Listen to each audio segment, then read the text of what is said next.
Welcome back to Real Phonies, where we take a love for movies and television and combine it with very little knowledge about movies and television. I'm your host, Christian. Join with me are my co-hosts, Joseph. Yellow. Jehu. What's up? We do not have an Ian today. Busy at work. Couldn't make it with us. So, Joseph, I believe you're filling his shoes. Give us the news. I will do my damnedest. So this week we're going to start out with, I guess, some kind of unexpected news. The author of The Hunger Games, Suzanne Collins, is apparently writing a prequel novel that's set in, what is it, Panem? Yeah, Pan Am. Sure, Pan Am. Like the airway. Do we find out more information about when exactly? I know it's going to take place during the first revolution, which is like 65 years before the whole Katniss Everdeen stuff. I don't know. What happens to these? Obviously, it doesn't end well, right? I don't mean like in the story, but like what happens to young adult series when like the time has passed? I know Harry Potter is an exception. Harry Potter is a one of a kind. Harry Potter's basically Star Wars. But I mean, like, you know, even for certainly the closest. Even to for comparison, I feel like Twilight does not nearly, like, even the people who were rabid followers then do not have like the same kind of affection for it. Yeah, they moved on to 50 Shades of Grey. I think that's true. I think everybody who loved Twilight in the day is sort of vaguely embarrassed by it now. Maybe they're not ready to go full on that sucked, but they're like, oh, you know, I was young. Yeah. You know? I just wonder, like, I mean, it might be just one of those things where people know that that's an author that they like, but I also just wonder if, like, I don't know, people want to go back to this world anymore, because, again, I feel like the moment's kind of passed on it. I mean, I was a big fan of the books. I'm a big fan of two of the books. I think the first one's pretty good. I think the second one is great. The third one is awful. And the last two movies really soured me on it. I am not very interested in going back to this. And I kind of, to your point a moment ago, I feel like just the whole movement of adapting young adult things is kind of over. I mean, there's been so many failures. Yeah, I mean, look, I think it'll totally go in rounds again. I think there will be a time when there will be more of a demand. But even the ones that are like good, like I think the Divergent movies were better than like the Hunger Game movies, and those completely bombed at the box office. They just hit it the wrong. They were just a little too late. Yep. I personally think this is too early. She should have waited 4 or 5 more years. She really needs more money. Yeah. J.U. Yeah, well. I just like that she's like, oh, the book is like a year and a half away from coming out, and Lionsgate's already like, we got a movie in production. We're going to do it. Following up on unexpected sequels, we got the first trailer for Dr. Sleep, which is The Shining sequel with Danny. Is it Danny? Yep. What is his last name? Torrance. Yeah, hey. I got there. Good, yeah. Played by Ewan McGregor in this as an adult who I guess is rediscovering his shining, his magical telepathy, psychic abilities, and I don't really know what the plot is. So is this a Stephen King property already? Has he written this book? Yeah, this is a book that already exists. Okay. 2013, I think, is when it came out. Oh, geez. Okay, that's a fairly recent. Yeah. And of course, I mean, the interesting thing, I think, the difficult thing the movie's going to have, because I've heard they tried to adapt the book, but because of the ending of The Shining, the film is so different than ending of The Shining, the book, they had to kind of be creative in the way they're trying to line up with the movie while adapting the book fairly faithfully. And I actually think that plays to the movie's strengths when you have set yourself limitations and set goals like that. Is probably better than having complete free reign in adapting this material. I have not read Dr. Sleep. I've never read The Shining either. I've only seen the movie, but this makes me want to go back and read both books. Well, definitely. I think we've talked about it on here before. Stephen King hates the adaptation. Yeah, he hates it. You know, he did a TV miniseries that he tried to right the wrongs of it. I never watched it, but you know, I think if they want them to line up, and you know, I'm sure they've already got a plan. But since you know the whole movie was about going mad anyway, I mean, you know, I think it would be pretty easy to rearrange the particulars of the ending of the first one to fit to this. So, you know, I'll definitely watch this. Ewan McGregor is like one of my top guys, and The Shining scared the living shit out of me as a kid. It holds up. Oh, so it absolutely well. does. No, it does. It does. Just the tones in it, like you know when they'll switch and there'll be the hum and stuff like that. I don't know why that scares the shit out of me, but it does. It's hard for me to call it music, but the soundtrack to that film is incredible. Yeah. I'm excited. Yeah, I know this is just getting greenlit very much on the back of its success. It's now Stephen King o'clock again. This guy made another Stephen Gerald's Game.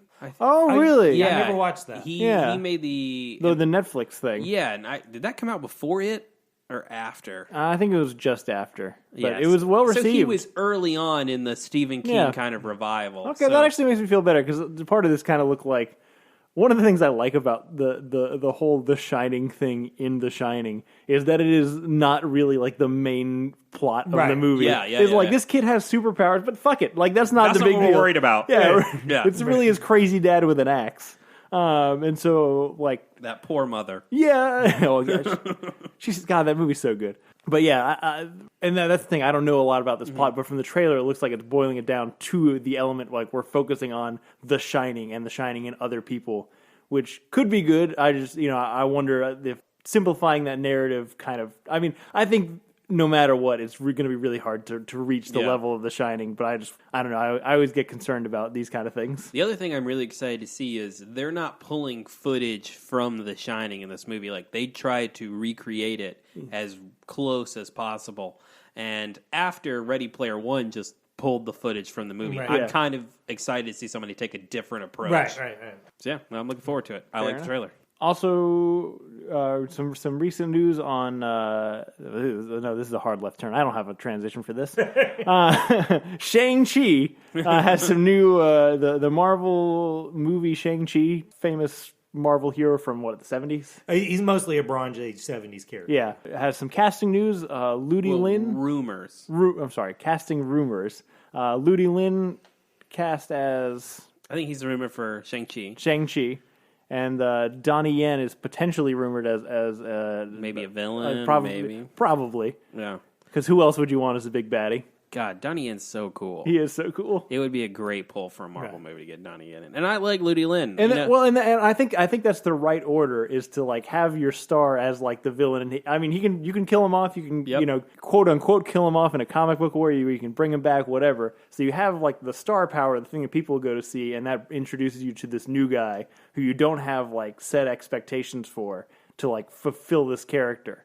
And I think that's the right way to go. I am a big fan of that 2017 Power Rangers reboot. I think it gets a lot of things right, and I think he was fun Zach, and I think this guy's could be a good choice for a Marvel hero. To your Donnie Yen point, I completely agree. I mean, a lot of people argue if Star Wars has made a lot of mistakes. I would argue the biggest mistake is casting Donnie Yen in a Star Wars movie than to have him die an hour and a half later. Right. That dude should have had a whole Star Wars franchise around him. The thing that really definitely him and Gun Guy were the best part of that movie. Yep. The thing that really upset me about that is the only thing that I had really seen Donnie Yen in before that was the Ip Man series, and I want to say like one other foreign language film. One, I didn't realize he spoke like fluent English. Yep. And two, I didn't realize he was super charming speaking English, like he was the most charismatic person in that movie, besides maybe, K2SO. Yeah, K2SO is pretty fun. So I would really love to see him in more English language stuff. Yeah, I think it's a good pull for Marvel. You kind of brought it before. One thing we haven't talked about is the rumor is it's the Mandarin. Right, the rumor is that the Mandarin is the villain. And, I mean, that would work on a few levels, because in the comics, Shang-Chi's dad was Fu Manchu, who is a character Marvel no longer has the rights to. It's a pulp novel character. But the Mandarin is totally a ripoff of Fu Manchu. 100%. So just moving him into the Fu Manchu spot would be great. You think so? They kind of twist the backstory a little bit, maybe make Mandarin his father? I think make him Mandarin his father and the main villain. Yeah. That could be cool. I like it. Also, for comic book news, Spider-Man 4, Sam Raimi's Spider-Man 4 that we never got to see because Spider-Man 3 was such a goddamn disaster for everybody, is apparently being adapted by Marvel into a comic. That's what Sam Raimi did like an interview about it, and he basically said that he was very unhappy with how Spider-Man 3 turned out, which means that I would have to argue with Sam Raimi because I still think that Spider-Man 3 is pretty good. And that that's your X-Men origin, right? That's my X-Men origin exactly. And that he really wanted to come back for 4, but just couldn't get it together in time. So, he didn't come out and say that he's doing a comic adaptation, but that's what everything's pointing towards. And I would be super into this. And wasn't there that teased artwork on Twitter where it's Yes. got the 4 in the spider web? Yeah. Well, it's not even just that. What's his face from Kingdom Come? Alex Ross. The artist. Yeah, Alex Ross. Yeah. I believe he posted a picture of Spider-Man the movie and MJ on his Twitter account and then deleted it. Oh, right on. I didn't know that part. I believe, I could be completely off that, but I believe that is true. Well, I mean, if And it's like the shot from the movie where she's in the Japanese dress and there. You know what I'm talking about? Yeah. Yeah, I believe it's that shot in his artwork, and then he deleted that later on. Well, if they got him, that would be great because first of all, likenesses are his thing. Yeah. He can really do that well, and also he hasn't done interiors in comics in I'd say 5 or 6 years. So You said Alex Ross. I totally misheard you. I'm sorry. That's cool. That's why I questioned you. I was like, wait, right? And I was like, oh, wait, now I just pieced it together. But yeah, as this happens, I'll pay for this. It's supposed to be a Vulture story. I had heard it was Vulture and Mysterio. Oh, I didn't hear the Mysterio part. But Mysterio was supposed to be basically the rumor was that Mysterio was going to be Bruce Campbell's cameo in Part 4. And it was supposed to be at the very beginning at least, where he's getting arrested. But also if you had Bruce Campbell as Mysterio, why wouldn't you bring him back later in the movie? Right. Yeah, that would be crazy. I just want to say on the Sam Raimi note, Crawl is coming out next month. I did not realize that's a Sam Raimi produced movie. Has me even more excited about Hurricane Alligator coming. I just don't understand this for you guys. Everyone else is so excited about it. One of the other trailers that literally just came out today that I was just kind of interested in is it's a trailer called Ready or Not. It's a kind of a not 100% serious horror movie about a woman who's marrying into a rich family and finds out at the last, way later than she should have, that part of the marriage ritual is she has to survive the night where they all try to kill her. That's awesome. For some kind of I don't know, family curse or whatever. But my favorite part about it is that I feel like for a lot of these movies, what happens is whenever the protagonists get into these situations where they realize, oh no, I'm out of my depth, I'm in the wrong place, that suddenly it turns from kind of a normal situation with some red flags to they're the protagonist and everyone else is a silent killer.